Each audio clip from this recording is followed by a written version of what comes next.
सो आज हम पढ़ेंगे CMOS इन्वर्टर। हम लास्ट लेक्चर में कई बार डिस्कस कर चुके हैं कि हम जो भी डिवाइसेस डिजिटल डिज़ाइन में बनाते हैं उसमें हम CMOS को प्रीफर करते हैं। ओके, सो हम CMOS डिज़ाइनिंग करते हैं। तो हम लोगों ने फर्स्ट यूनिट में NMOS fabrication, CMOS fabrication, PMOS fabrication, ये सारी चीज़ें पढ़ी। वो बेसिकली यही समझने के लिए पढ़ी कि जब भी हम कोई चीज़ डिज़ाइन करेंगे तो हमें मालूम होना चाहिए कि वो बनता कैसे है। तो जैसे हमें मालूम है कि CMOS क्या होता है, combination of PMOS and NMOS। Clear. तो जब भी आपकी स्केलिंग हुई, मीन्स स्मॉल स्केल इंटीग्रेशन, फिर medium scale integration, large scale integration, then very large scale integration, तो वहाँ पर CMOS एक, आप कह सकते हैं CMOS टेक्नोलॉजी इस तरीके से रिजल्ट्स उसने शो किए, लाइक अगर हम जैसे कहें कि नॉइज़ मार्जिन या पावर डिसिपेशन, प्रोपोगेशन डिले, तो ये जो पैरामीटर्स होते हैं डिजिटल डिज़ाइनिंग में, उन पैरामीटर्स को इसने काफ़ी हद तक फुलफ़िल किया। लाइक अगर मैं कहूँ कि मुझे लो पावर डिसिपेशन चाहिए तो CMOS के केस में पावर डिसिपेशन की वैल्यू बहुत कम थी, नॉइज़ मार्जिन अच्छा था। ओके, सो जो CMOS इन्वर्टर है, तो सबसे पहले क्या था कि पहले NMOS फैब्रिकेशंस किए जाते थे। तो हम लोगों ने सेकेंड यूनिट में बहुत सारे सर्किट्स को NMOS की हेल्प से डिज़ाइन किया और उसके बाद धीरे धीरे इस NMOS को रिप्लेस किया गया CMOS से। क्लियर। तो CMOS के बारे में हम उसके रिप्रेजेंटेशन, उसकी हेल्प से सर्किट की डिज़ाइनिंग, ये सारी चीज़ें हम लोग देख चुके हैं। अब हम CMOS इन्वर्टर की बात इसलिए कर रहे हैं कि कभी भी कोई भी CMOS डिज़ाइनिंग होती है तो उसकी जो बेसिक यूनिट है या बेसिक जो सेल है, दैट इज़ इन्वर्टर। तो हमें इन्वर्टर के बारे में अगर कुछ पता है या उसके कैरेक्टरिस्टिक या उसकी पावर डिसिपेशन, प्रोपोगेशन डिले, इन सब चीज़ों के बारे में अगर मुझे मालूम है तो हम बाकी के डिज़ाइंस को अच्छी तरीके से एनालाइज कर सकते हैं। ओके, तो इसलिए हम यहाँ पर CMOS इन्वर्टर के डिज़ाइनिंग को पढ़ रहे हैं। ओके, सो ये आपका CMOS है। देखिए यहाँ पे लाइन भी लिखी हुई है कि for any IC technology used in digital circuit design, the basic circuit element is the inverter. Okay, so once the operation and characteristics of the inverter circuit are thoroughly understood, the result can be extended to the design of logic gates and other more complex circuits. Clear. ये CMOS inverter का basic circuit है। ये आपका PMOS है, ये आपका NMOS है। दोनों के गेट आपस में कंबाइन होते हैं। वहाँ पे आपने एक इनपुट VI अप्लाई किया और देन आपको आउटपुट पे V0 मिल रहा है। तो this is drain current for P MOSFET and this is drain current for N MOSFET। Okay, so P MOSFET का जो सोर्स है वो पावर सप्लाई से कनेक्ट होता है, N MOSFET का जो सोर्स है वो आपका ग्राउंड से कनेक्ट होता है और दोनों के ड्रेन आपस में कंबाइन होकर आपको आउटपुट टर्मिनल पे दिखाई देंगे। ओके, सो आई थिंक इसमें तो मुझे नहीं लगता कि कोई प्रॉब्लम है। हम लोग कई बार इस सर्किट को देख चुके हैं। अगर हम इसके बेसिक ऑपरेशन की बात करें कि सर्किट कैसे काम करता है, तो यहाँ पे पूरा एक्सप्लेनेशन लिखा हुआ है इसका। मैं जस्ट आपको इनके डायग्राम से समझाता हूँ कि ये कैसे काम कर रहे हैं। ओके, सो ये आपका सर्किट डायग्राम है CMOS के लिए। ओके, सो अगर हम डिजिटल सर्किट की बात करें तो आपके पास दो इनपुट्स होंगे, 1 और 0। तो देखिए यहाँ पे VDD अप्लाई किया है, means logic 1 is applied. Okay, तो अगर लॉजिक 1 हम अप्लाई करेंगे तो क्या होगा, तो NMOS आपका ऑपरेट होगा, मीन्स QN जो है आपका ये NMOS ऑपरेट होगा, PMOS आपका क्या होगा, ऑफ होगा। तो अगर ये ऑफ होगा तो क्या होगा, आउटपुट पे VDD जो है वो यहाँ तो सप्लाई नहीं होगी, और ये QN अगर ऑन होगा तो क्या होगा, V आउट आपको किससे कनेक्टेड होगा, ग्राउंड से। कभी भी कोई भी MOSFET अगर वर्किंग है, मीन्स अगर वो ऑपरेट हो रहा है, तो अगर वो फुलफिल करता है सारी कंडीशंस को, अगर वो ऑन है तो वो बेसिकली आइडली किस तरीके से बिहेव करता है, एक रेजिस्टर की तरीके से। ओके, और बाकी अगर वो ऑपरेट नहीं कर रहा है, ओपन नहीं है, तो वो कैसे बिहेव करेगा, एज अ ओपन स्विच। तो ये इसका रिप्रेजेंटेशन है। Okay, so this can be the equivalent circuit of CMOS। तो यहाँ पर ये आपका एक रेसिस्टेंस आ गया, that is drain to source NMOS register, और ये आपका ओपन हो गया। तो आउटपुट आपको किससे कनेक्ट है? ग्राउंड से वाया दिस रेसिस्टेंस, तो इसकी वैल्यू कितनी होगी? 0। क्लियर? अब ऑपरेट कैसे करेगा? अगर देखिए ये जो कर्व है ये किसके बीच में है? करंट और वोल्टेज के बीच में। तो ये आउटपुट करंट, आउटपुट वोल्टेज। तो अगर आउटपुट की वैल्यू जो आपका source to gate P type means, अगर इसके इनपुट पे वैल्यू 0 है, डेफिनेटली आपने यहाँ पे 1 अप्लाई किया है, तो ये तो ऑन नहीं होगा, ये ऑफ रहेगा। तो अगर ऐसा कुछ है मीन्स अगर PMOS ऑफ है तो आउटपुट क्या रहेगा? 0। तो वी आउट की वैल्यू क्या होगी? 0। यही ये लाइन रिप्रेजेंट कर रही है, ये वाली। ओके, सो अगर PMOS ऑफ है, NMOS ऑन है, तो आउटपुट की वैल्यू 0 होगी। और ये जो कर्व आपने देख रहे हैं आप, ये जो जा रहा है इधर, ये नियर टू 0 मीन्स करंट की वैल्यू 0 होगी। अगर gate to source of N type यानी कि 1 अगर आपने यहाँ अप्लाई किया है, तो यहाँ पे वोल्टेज मिल रही है, ये ऑन होगा, ये ऑन अगर होगा तो यहाँ पे क्या होगा? मैक्सिमम करंट फ्लो करेगा। मीन्स ये ट्रांजिस्टर जो है वो किसमें काम करेगा? आपके पहले triode and then saturation region में। तो आपने ये जो लाइन दिख रही है आपको, ये आपकी NMOS की लाइन है और ये आपके PMOS की लाइन है। तो देखिए ये दोनों कट कहाँ पे कर रही है? जहाँ पर ये कट कर रही है वो इसका ऑपरेटिंग पॉइंट होगा। तो देखिए ऑपरेटिंग पॉइंट क्या है? Near to 0। तो करंट की वैल्यू क्या है? 0। ओके, सो फॉर 1 इनपुट, जब आपके इनपुट की वैल्यू 1 है तो करंट की वैल्यू भी नियर टू 0 है, वोल्टेज की वैल्यू भी, ये जो वोल्टेज है आपकी, ये देखिए यहाँ पे जो कट कर रहा है ये near to 0। So no current, no voltage, so V out equal to 0। अब अगर हम फॉर इनपुट 0 बात करें, तो अगर आपने यहाँ इसको ग्राउंड कर रखा है इनपुट को, तो ये क्या हो जाएगा? 0। 0 जाएगा PMOS के इनपुट पे, 0 जाएगा NMOS के इनपुट पे, तो ये आपका ऑफ हो जाएगा, ये आपका ऑन हो जाएगा। अगर ये ऑन हो जाएगा तो क्या होगा? ये जो वोल्टेज है ये आपके आउटपुट पे आ जाएगी, यानी कि ये एक रेजिस्टर की तरह बिहेव करेगा, ये एक ओपन सर्किट की तरह बिहेव करेगा। तो देखिए ये ओपन सर्किट हो गया, ये रेजिस्टर हो गया। इस सप्लाई के थ्रू, VDD के थ्रू, अगर हम कहें कि ये एक आइडियल मॉसफेट है, कोई अगर लॉस नहीं है इसमें, तो जितनी वोल्टेज यहाँ पर है वही सारी वोल्टेज आपको यहाँ पे मिल जाएगी। So your V out equal to VDD। Okay, अब देखते हैं ये काम कैसे कर रहा है। तो देखिए क्या होगा, जब आपने 0 अप्लाई की तो PMOS ऑन है। ओके, सो PMOS अगर ऑन है तो वो पहले ट्रायोड में काम करेगा, उसके बाद सैचुरेशन में काम करेगा। तो देखिए ये कर्व PMOS का ये वाला है, PMOS का कर्व यहाँ से स्टार्ट हुआ, मीन्स मैक्सिमम वैल्यू वो आउटपुट पे क्या दे रहा है? VDD वैल्यू दी उसने, और ये कर्व जाके यहाँ पे फिर सैचुरेट हो जाता है। Okay, so for which condition that VSGP यानी source to gate potential for P type is equal to VDD means logic 1। Next condition क्या होगी? QN की वैल्यू तो क्या रहेगी? ऑफ, क्योंकि यहाँ आपने 0 अप्लाई किया तो ये ऑपरेट करेगा नहीं, तो इट मीन्स इसके लिए करंट की वैल्यू क्या होगी? 0। सो ये जो लाइन आपको दिख रही है ये आपकी NMOS के लिए। अब देखिए ये दोनों कट कहाँ पे कर रहे हैं? इस ऑपरेटिंग पॉइंट पे, और ये ऑपरेटिंग पॉइंट कहाँ पर है? नियर टू VDD, और आउटपुट करंट क्या है? Near to 0। तो इट मीन्स इसके अक्रॉस कुछ भी करंट की वैल्यू ड्रॉप नहीं हो रही है, मीन्स मिनिमम वैल्यू इसके थ्रू पास हो रही है, तो मिनिमम वोल्टेज भी इसके थ्रू ड्रॉप होगा और मैक्सिमम वोल्टेज आपको वी आउट पे मिल जाएगा। तो वी आउट इक्वल टू क्या मिलेगा आपको? VDD। Okay, so I hope आपको ये चीज़ समझ में आई होगी। अब मैं आपको थोड़ा सा डिफरेंट कलर से इस चीज़ को समझा देता हूँ।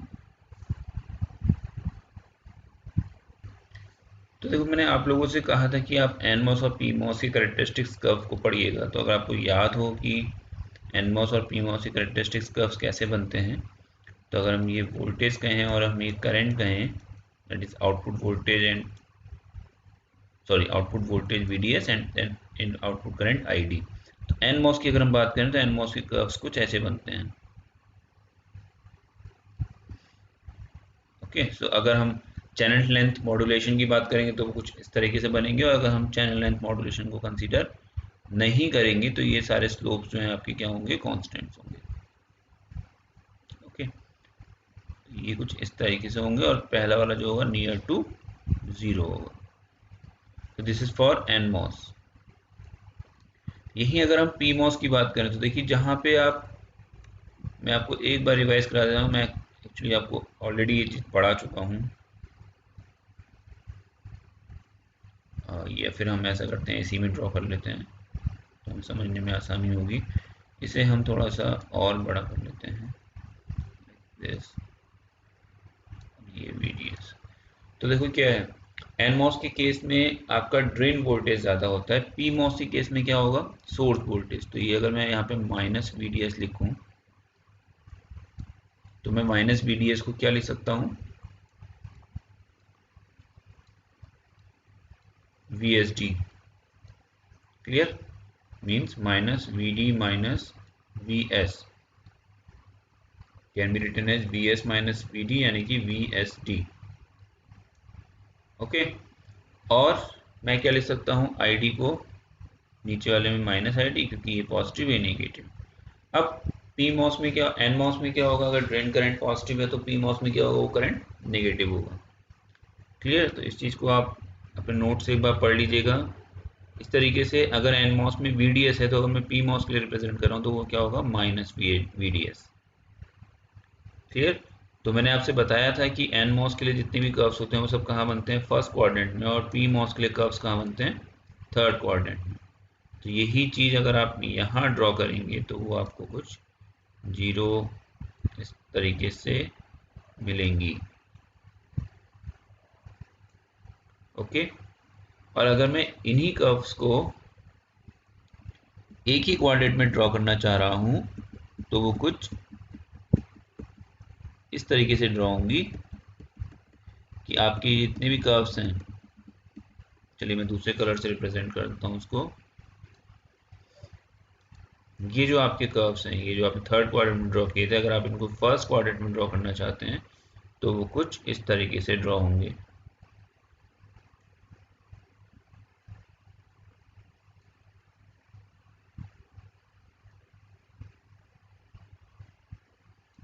ओके, तो ये कुछ इस तरीके से ड्रॉ होंगे। तो अगर आपको ये चीज़ समझ में आ गई है कि हमने कैसे ड्रॉ की, तो आपको सीमॉस इन्वर्टर समझ में आ गया। अब मैं आगे आपको समझाऊंगा कि ये कैसे काम कर रहा है। क्लियर, एक बार मैं और रिवाइज कर रहा हूँ। एनमॉस के सारे कर्व्स ऐसे ड्रॉ होते हैं, पढ़ा है हम लोगों ने। पीमॉस के कर्व्स थर्ड क्वाड्रेंट में ड्रॉ होते हैं। बट अगर मैं उन्हें सेम करंट और सेम वोल्टेज से रिप्रेजेंट करना चाह रहा हूँ, मीन्स ID और VDS से रिप्रेजेंट करना चाह रहा हूँ, तो डेफिनेटली ये जो यहाँ पे कर्व्स बने हुए हैं ये सब कहाँ शिफ्ट हो जाएंगे, फर्स्ट क्वाड्रेंट में, और इस तरीके से शिफ्ट होंगे। यानी कि एनमॉस के कर्व्स ब्लू लाइन से आपको जो दिख रहे हैं, और पीमॉस के कर्व्स जो येलो लाइन से आपको दिखाई दे रहे हैं। क्लियर, तो एक बार रिवाइज करते हैं। अभी तक हमने क्या क्या पढ़ा। हमने ये देखा कि नॉर्मली आपका जो CMOS है वो फॉर इनपुट 1 कैसी करेक्टरिस्टिक शो करता है, एंड फॉर इनपुट 0 कैसी करेक्टरिस्टिक शो करता है। कौन सा मॉसफेट ऑन होगा, कौन सा मॉसफेट ऑफ होगा, किस तरीके से उनके कर्व्स जाएंगे। ओके, तो ये NMOS के लिए है, ये PMOS के लिए है। एट द सेम टाइम ये PMOS के लिए है, ये NMOS के लिए है। ऑपरेटिंग पॉइंट जहाँ पे दोनों कर्व्स कट कर रहे हैं वो उनके ऑपरेटिंग पॉइंट होंगे, और यहाँ पे ये नियर टू 0 है आउटपुट वोल्टेज, और ये नियर टू VDD है। क्लियर,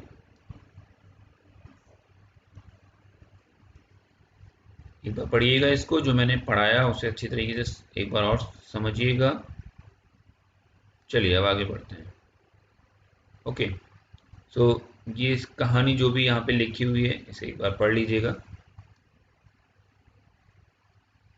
अब देखिए क्या हो रहा है, इसको हम पुश पुल सर्किट भी बोलते हैं। पुश पुल सर्किट इसलिए बोलते हैं कि अगर आप एन टाइप की बात करें तो देखिए एन टाइप क्या कर रहा है, एन टाइप आउटपुट वोल्टेज में जो भी था उसको कहाँ, मतलब जो आउटपुट है उस with the help of this resistor कहाँ ले जा रहा है, ग्राउंड की तरफ। ओके, तो इसको सिंक बोला जाता है। ठीक, तो यहाँ पे देखिए आप,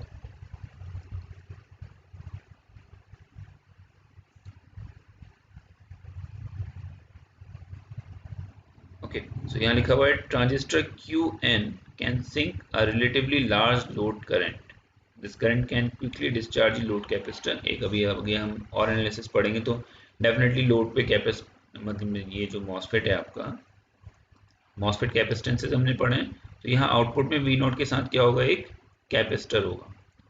तो ये क्या करेगा, ये जो भी आउटपुट पे वोल्टेज है मीन्स उस कैपेसिटर में जो भी वोल्टेज स्टोर होगी उसको इस रेजिस्टर के थ्रू क्या करेगा, डिस्चार्ज करेगा।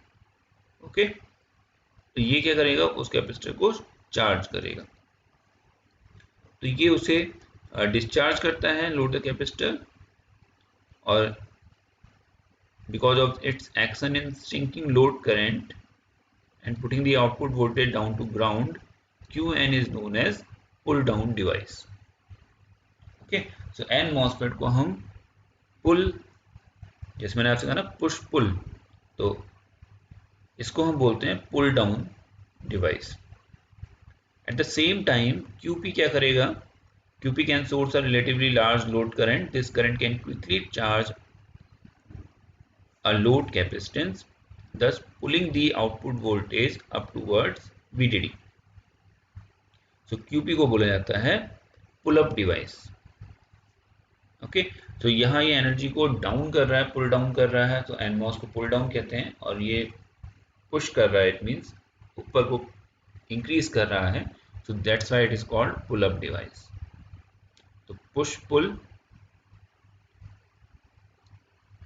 तो PMOS को बेसिकली पुश कहते हैं और NMOS को पुल। ओके, तो अब हम देखते हैं कि किसी भी इन्वर्टर का वोल्टेज ट्रांसफर कैरेक्टरिस्टिक कर्व कैसे ड्रॉ किया जाता है। Clear, so voltage transfer characteristic curve हमें समझ में आना चाहिए। It is basically the relationship between input voltage and output voltage. अगर आपको NMOS के जो मैंने अभी आपको ग्राफ से समझाया वो अगर आपको समझ में आ गए तो आप इजीली VTC कर्व ड्रॉ कर सकते हो CMOS के लिए। ओके, चलिए, तो ये वाला कर्व थोड़ा सा समझिए। तो ये जो आपको फिगर दिख रहा है यहाँ पे, this is the voltage transfer characteristic of CMOS inverter. Okay, देखिए ये दोनों ग्राफ, अभी आप वैल्यूज छोड़ दीजिए, ये ग्राफ मैंने अभी आपको समझाया, this is for NMOS, VDS and IDS के बीच में curve. Okay, and this is for PMOS।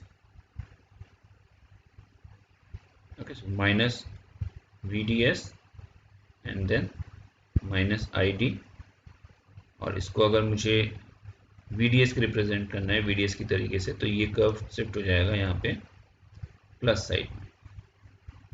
Okay, सो ये एक्चुअली VDS है। ओके, सो ये बाय मिस्टेक यहाँ पे VST लिख दिया मैंने, VDS है ये। आई थिंक ये कर्व आपको समझ में आ गया, ये कर्व आपको समझ में आ गया, ये कर्व आपको समझ में आ गया। अब हम थोड़ा सा कैलकुलेशन करते हैं। तो चलिए देखिए, ये एक सिंपल मॉसफेट CMOS है। ओके, ये V इनपुट वोल्टेज है, ये PMOS है, ये NMOS है। सपोज मैंने कहा कि आपका जो CMOS है उसकी थ्रीशोल्ड वोल्टेज है that is equal to 1.5 means VT। Okay, so VT and यहाँ पे कितनी थ्रीशोल्ड वोल्टेज होंगी, एक थ्रीशोल्ड वोल्ट PMOS के लिए, एक थ्रीशोल्ड वोल्ट NMOS के लिए। तो एन मॉस को हम कैसे रिप्रेजेंट करेंगे, वी टी एन से, और इसकी इनपुट को हम कैसे रिप्रेजेंट करेंगे, इसके थ्रेशोल्ड को कैसे रिप्रेजेंट करेंगे, वी टी पी से। Okay, so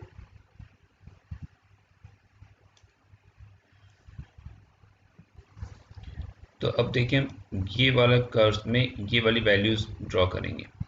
clear. तो मैंने ये कहा कि एक आपके पास सी मॉस है, उसका जो थ्रेशोल्ड वोल्टेज है दैट इज 1.5 वोल्ट। तो इसका क्या मतलब हुआ कि वी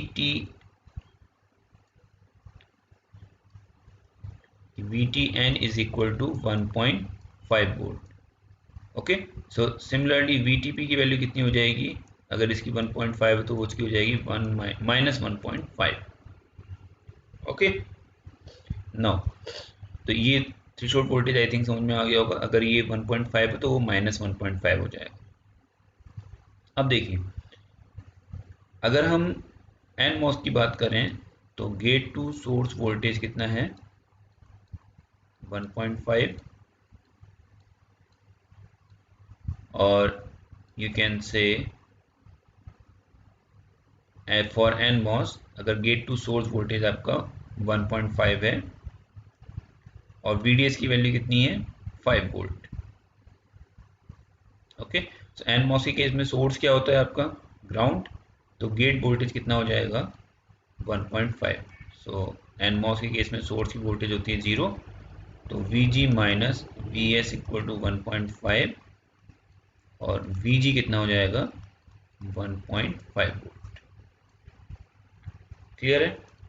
तो यहाँ पे VG की वैल्यू पी एन मॉस के लिए 1.5 वोल्ट हो जाएगी। ओके, नाउ अब अगर हम एन मॉस की बात करें, अगर हम एन मॉस की बात करें तो क्या होगा,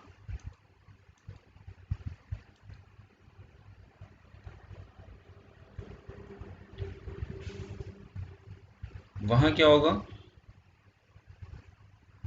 VGS इक्वल टू कितना होगा, -0.5, और इसको हम कैसे लिखेंगे, VG minus VS equal to -1.5।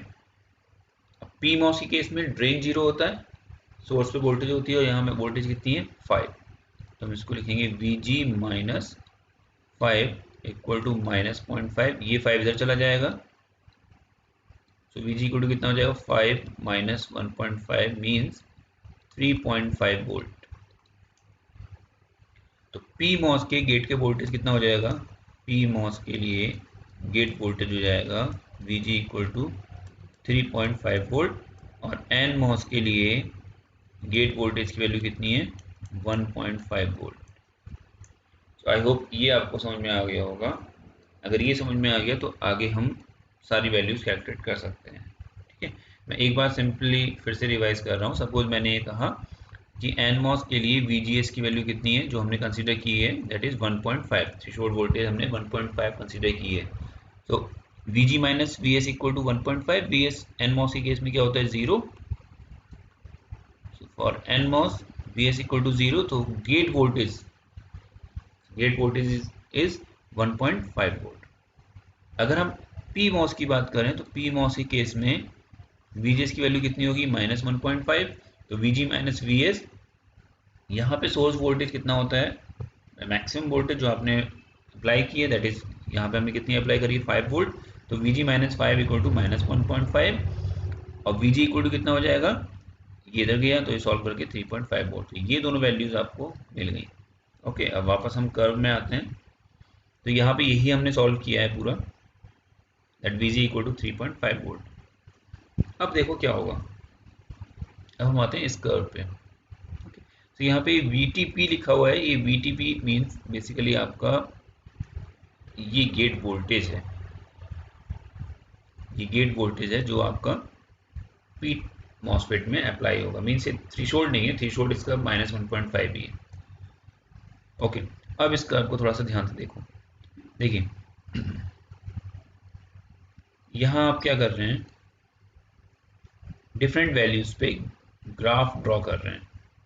Okay, सो क्या होगा,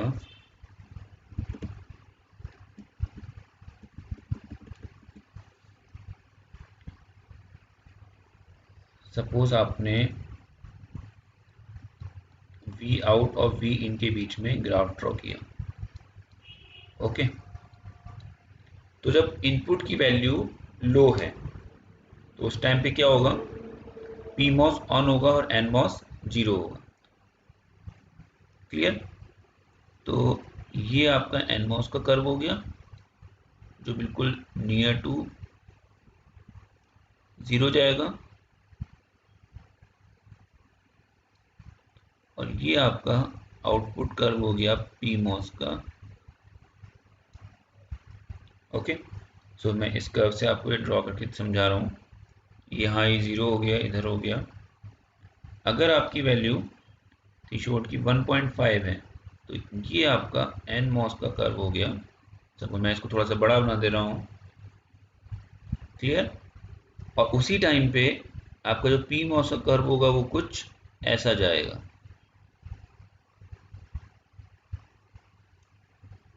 ओके, तो यहाँ पे हम क्या लिखते हैं, गेट वोल्टेजेस।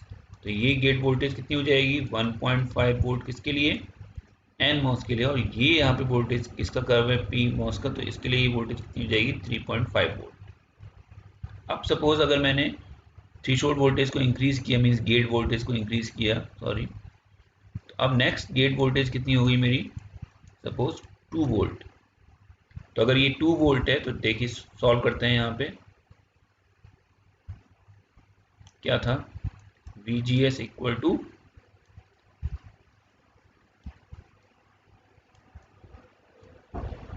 -2 वोल्ट।